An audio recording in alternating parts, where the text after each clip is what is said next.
우리나라 고위공직자요 10명 중에 7명이 재산이 증가했답니다. 492명이 1년 만에 1억 이상 증식했다는 겁니다. 부동산 가격이나 주가 상승, 상속 등으로 재산이 늘었다고 합니다. 국민들은 10명 중에 7명 이상이 가난해졌을 것인데요.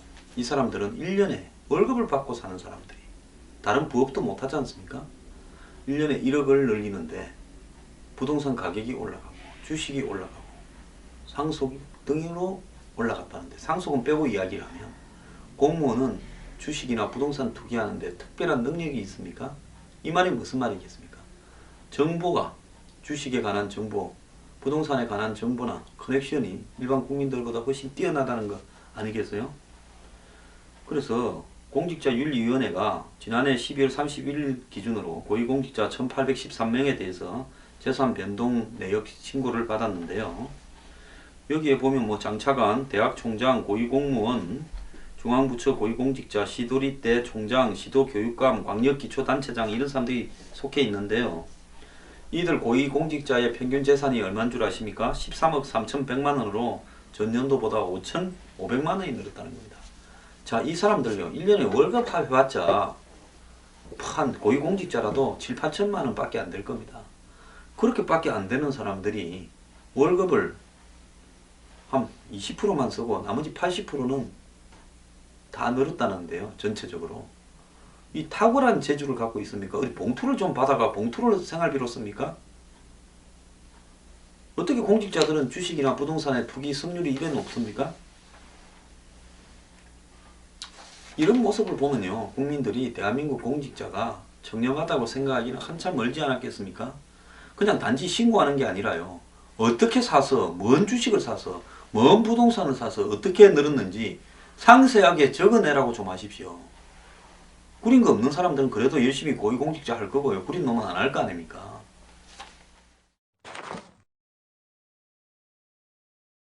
서울에 거주하는 노인들이 하루 13시간 일하고 월 122만 원 받는다는 겁니다. 그래서 노인 취업자가요 30만 6천 명이라고 하는데, 서울 시내에서 서울 시내에 작년 노인 인구가 124만 명인데 65세 이상 3명 중 1명이 여전히 일을 하고 있는 상황이라는 겁니다. 그러면 4명 중에 1명이 일을 하는 꼴이다 이런 건데요, 노인들 중에. 근데 이들은 열악한 조건에서 근무하며 권리는 보장받고 있지 못하다는 겁니다. 하루 평균 근로시간이 12시간 하고도 0.9시간, 12.9시간, 13시간을 일하고요. 주당 56.4시간, 우리 평균 하루 8시간, 주당 40시간 아닙니까? 그러니 노인들이 몸도 약한데 근로자의 이 근로기준법이 정하는 최대 근로시간을 초과한 겁니다. 40시간 근무가 원칙입니다. 특례 업종에 한해서 52시간, 12시간 연장이 가능하고요. 자, 월 평균 임금은 122만 8천원이라면 임금 근로자 월 평균 임금 320만원의 40%라는 겁니다. 직업별로 보면 미화원, 경비, 택배원, 활동보조인, 가사도우미 이래 단순 노무 종사자가 85.3%라는 겁니다. 근데 왜 일하냐니까 생계비 마련을 위해서, 노후 자금이나 용돈이 필요해서라는 겁니다. 근데 이들 중에 근로계약서나 이런 것도 없이 그냥 구두로 말해가 일하는 사람이 30.4%라는 겁니다. 자, 또 자영업에 종사하는 노인들도 여건이 별로 다르지 않는데요. 하루 평균 자영업에 종사하는 사람은 11시간 일을 하고요. 주당 68.4시간을 하고 월 평균 수입은 160만원이라는 겁니다. 그 노후 준비는 임금 근로자나 자영업자나 다 어렵다는 겁니다. 나이 많아가 자영업 하시는 분도요, 임금 근로자보다 좀 나을 뿐이지 어렵기는 마찬가지입니다. 자, 노인 근로가 보편화되는 세대, 즉 노인이 오래 살고요, 직장에서는 빨리 쫓겨납니다. 노인을 누가 쓰는 쪽은 없습니다. 결국 노인들은요, 열악한 최하층 일자리들, 3D 업종 일자리를 하는 쪽으로 내몰리는데요. 노인 노동에 대해서 정부가 보다 적극적으로 법과 제도, 규제를 강화해야 될 상황이다, 이렇게 생각을 합니다. 노인들은요, 정치에 대해서는 굉장히 흥분도 하고 맨날 만나면 정치 막걸리 드시면서 이야기를 하는데요.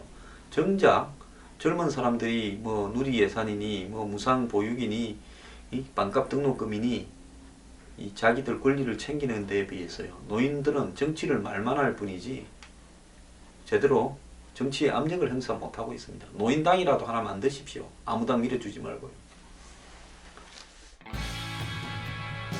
미래경영연구소에서 회원을 모집합니다. 미래경영연구소 회원은 황장수의 뉴스브리핑, 출판, 강연 등 모든 사회를 개혁하기 위한 활동을 저와 함께 하게 될 것입니다. 세상이 보다 나아지길 원하신다면 미래경영연구소 회원에 가입해 주시기 바랍니다. 죽어도 회원 가입을 해야 되겠다고 생각하십니다. 안 하면 병들겠다고 생각하십니다. 23일부터 회원 가입이 시작됩니다.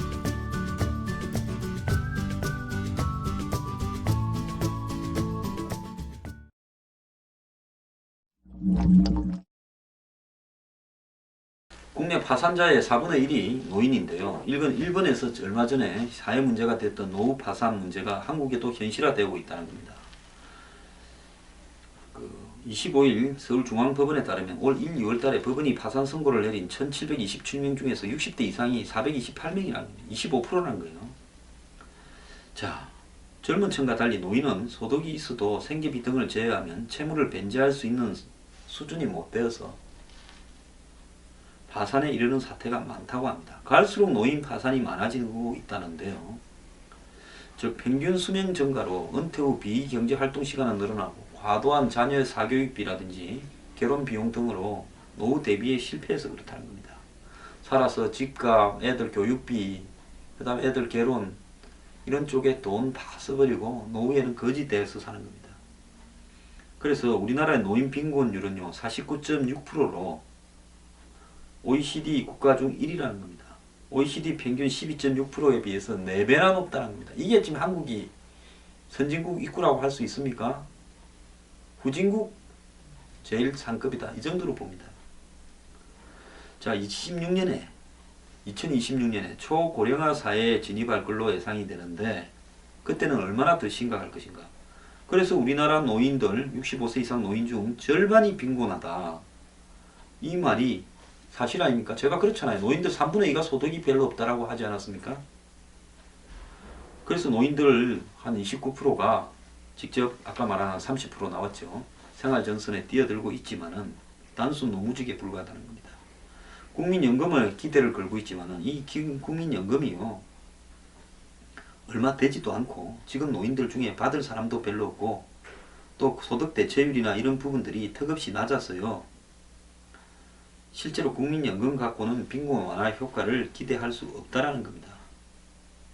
갈수록 국민연금 받는 액수는 줄어들 거라고 지금 예상이 되기 때문에 이 정부가요 이 부분을 어떻게 대처할지 굉장히 고민해야 될 사항이라고 봅니다.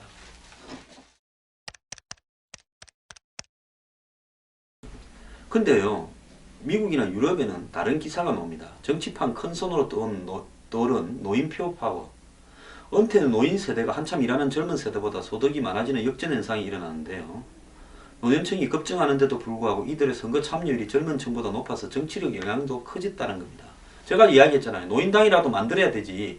그냥 막걸리 먹고 그냥 맨날 정치 이야기나 하다가 배설하듯이 그래봤자 노인의 이 삶이 개선이 안 된다는 겁니다. 월스트리트 저널은 은퇴한 노인들의 소득이 전체 평균보다 적은 게 일반적인데 2008년 금융위기 이후 젊은 세대들이 실질 소득이 정체로 고통받고 있는데 노년층은 연금 혜택 등으로 더 잘 살아지는 부의 역전현상이 일어나고 있다는 겁니다. 2014년 스페인 65세 이상 노년층의 중간소득은 국가 전체의 중간소득보다 3%가 많고 프랑스의 경우에는 2%가 많고 일하는 젊은 세대를 포함한 국민 전체의 중간소득이 100이라면 스페인은 103, 프랑스는 101을 벌고 있다는 겁니다. 미국과 다른 유럽 국가에서도 금융위기 이후 노인들의 경제적 삶이 오히려 개선됐다는 겁니다. 미국 노년층의 중간소득이 전체 중간소득의 69%였는데 이제는 77%로 높아졌고요. 영국은 89%로 높아졌습니다. 일반 가구의 연간소득은 줄어들고 있는데 영국에서 노인들 연간소득은 늘어나고 있습니다. 그래서 이런 문제를 연구하는 이 싱크탱크는 평균 수명의 갑작스런 증가에 글로벌 금융위기, 노인층의 선거 영향의 확대가 결합되면서 젊은 세대에게 퍼펙트 스톰 같은 재앙이 되고 있는데, 반대로 경제위기 이후 사회적 약자로 분류되는 노인들을 보호하려는 정책은 유지되거나 강화돼서 각국들이 적극적으로 이런 정책에 이렇게 이 정책 마련에 나서고 있고, 또 노인표를 의식해서 연금 등을 줄이려는 시도를 못하고 있다는 겁니다. 그래서 미국의 대선 경선에서도 클린턴이 69살인데요. 젊은 층의 압도적 지지를 받고 있는 이 버니 샌더스를 따돌리는 데는 노인층의 절대 지지 80%가 클린턴을 지지한다는 겁니다. 그래서 클린턴의 노인표가 샌더스의 젊은 표보다 위력적인 건 투표율인데요. 자, 65세 이상 투표율은 미국의 72%, 18에서 29세는 45%랍니다. 그래서 지지에 대해서는 클린턴은 젊은 사람이 지지하는 것, 이 샌더스는 젊은 사람이 지지하는 부분은 비슷한데 실제 투표는 훨씬 많이 하기 때문에 그렇답니다. 자, 미국이나 유럽의 노인들은요, 표로 자기 존재를 보여주는데 한국의 노인들은 맨날 새누리당, 더민주당 욕하면서 지역주의에 따라가지고 얻으시다가 평생 가난하게 사실 겁니까? 정신 차리세요.